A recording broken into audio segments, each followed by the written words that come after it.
तो hello guys, तो Bihar board 10th class के हिस्ट्री फर्स्ट चैप्टर से हम एमसीक्यू लेंगे, जो कि है यूरोप में राष्ट्रवाद। तो आप लोग को यहीं से सारा एमसीक्यू कवर हो जाएगा। एग्जाम से पहले देख कर जाए और वीडियो को लाइक और सब्सक्राइब कर दे। ऐसे ही हर चैप्टर से हम वीडियो लाते रहेंगे, एमसीक्यू वीडियो, और अपने दोस्तों के पास शेयर करें। देखिए, तो हम स्टार्ट करते हैं। पहला है यूरोप में राष्ट्रवाद। चैप्टर नंबर 1 है यूरोप में राष्ट्रवाद, और पहला सवाल है, इटली तथा जर्मनी वर्तमान में किस महादेश के अंतर्गत आते हैं? तो इसका आंसर होगा सी, यूरोप। इसका आंसर है सी, यूरोप। अब हम दूसरा सवाल देखते हैं। दूसरा सवाल हम देखते हैं कि फ्रांस में किस शासन वंश की पुनः स्थापना वियना कांग्रेस के द्वारा की गई थी? तो किस राजवंश की थी? तो ये था बुर्बो वंश। बुर्बो वंश की स्थापना भी कांग्रेस द्वारा की गई थी। ठीक है। अब हम तीसरा देखते हैं कि मेजनी का संबंध किस संगठन से था? तो मेजनी का संबंध किस संगठन से था? ऑप्शन नंबर बी, कार्बोनरी संगठन से था। ठीक है। अब हम चौथा सवाल देखते हैं कि इटली एवं जर्मनी के एकीकरण के विरुद्ध निम्न में कौन था? तो निम्न में कौन था? इसका आंसर है ऑस्ट्रेलिया। ऑप्शन नंबर सी, इसका कौन सा है? ऑस्ट्रेलिया नहीं, ऑस्ट्रिया। ठीक है। अब हम 5वां नंबर सवाल देखते हैं कि काउंट काबूर को विक्टर इमैनुअल ने किस पद पे नियुक्त किया था? तो इसका आंसर होगा ऑप्शन नंबर सी, प्रधानमंत्री के पद पर। ठीक है। आप लोग वीडियो को लाइक और सब्सक्राइब करते रहे और अपने दोस्तों के पास भेजें। यहीं से सारा एमसीक्यू आपका कवर हो जाएगा। ठीक है। अब अगला सवाल हम देखते हैं कि अगला सवाल नंबर 6 है कि गैरीवाल्डी पेशे से क्या था? तो गैरीवाल्डी पेशे से क्या था? तो इसका ऑप्शन नंबर डी है, नाविक। गैरीवाल्डी पेशे से नाविक था। 7वां नंबर है, जर्मन राइन राज्य का निर्माण किसने किया था? जर्मन राइन राज्य का निर्माण किसने किया था? तो option number B, Napoleon Bonaparte. अब हम 8वां सवाल देखेंगे कि जालवेरिन कैसी संस्था थी? जालवेरिन कैसी संस्था थी? ऑप्शन नंबर बी, व्यापारिक संस्था। अब सवाल नंबर 9 देखेंगे कि रक्त एवं लौह की नीति का उल्लंघन किसने किया? तो इसका ऑप्शन होगा ऑप्शन नंबर सी, बिस्मार्क।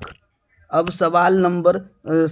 प्रश्न संख्या 10 हम देखेंगे कि फ्रैंकफर्ट की संधि कब हुई थी? फ्रैंकफर्ट की संधि कब हुई थी? तो ये हुई थी ऑप्शन नंबर डी, 1871 में। 1871 में फ्रैंकफर्ट की संधि हुई थी। ठीक है। अब हम सवाल नंबर 11 देखते हैं, नेपल्स की क्रांति। नेपल्स की क्रांति कब हुई थी? नेपल्स की क्रांति 1821 ईस्वी। ऑप्शन नंबर बी होगा इसका। अब हम 12वां सवाल देखते हैं कि चार्टिस्ट आंदोलन कहाँ हुआ था? चार्टिस्ट आंदोलन कहाँ हुआ था? इंग्लैंड में। ऑप्शन नंबर डी, इंग्लैंड में हुआ था। अब हम सवाल नंबर 13 देखते हैं कि यूनान को एक स्वतंत्र राष्ट्र घोषित किया गया। कब किया गया था? तो ऑप्शन नंबर बी, यूनान को स्वतंत्र राष्ट्र 1832 में इसको स्वतंत्र राष्ट्र घोषित किया था। अब सवाल नंबर 14 है कि कार्बोनरी संगठन किस वर्ष हुआ? कार्बोनरी संगठन किस वर्ष हुआ? तो किस वर्ष हुआ था कार्बोनरी संगठन? 1810। ऑप्शन नंबर सी होगा इसका आंसर।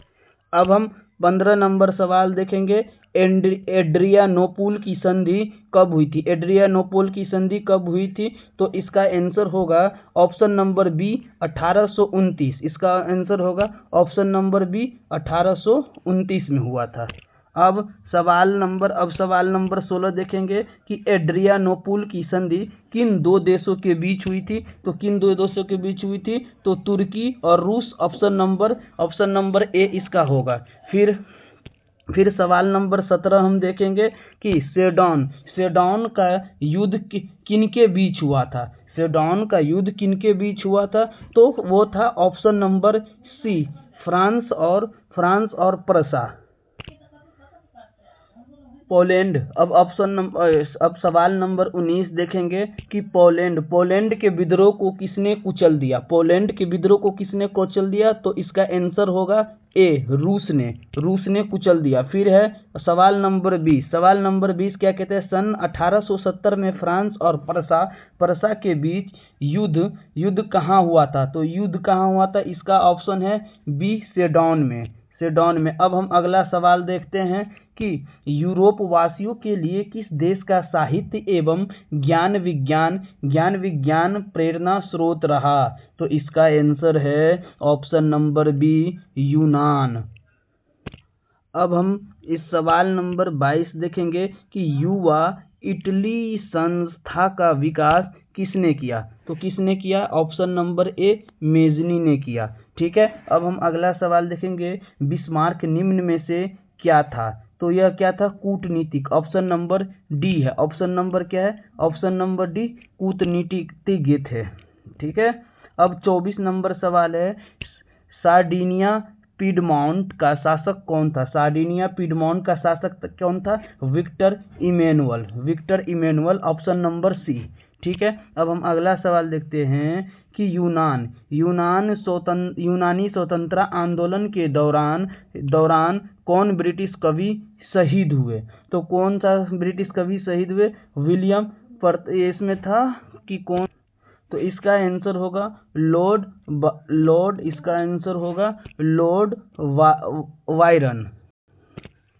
तो आप लोग देख लिए 25 सवाल हमने यहाँ से बता दिए और एक्स का एक पार्ट और आएगा। आप लोग वीडियो को लाइक और सब्सक्राइब कर ले और अपने दोस्तों के पास शेयर कर दे। तो बिहार बोर्ड 10th में यहीं से MCQ आएगा और जितना करा देंगे उसी में से आएगा आपको। आप लोग लाइक और सब्सक्राइब कर ले और इसे देखते रहे।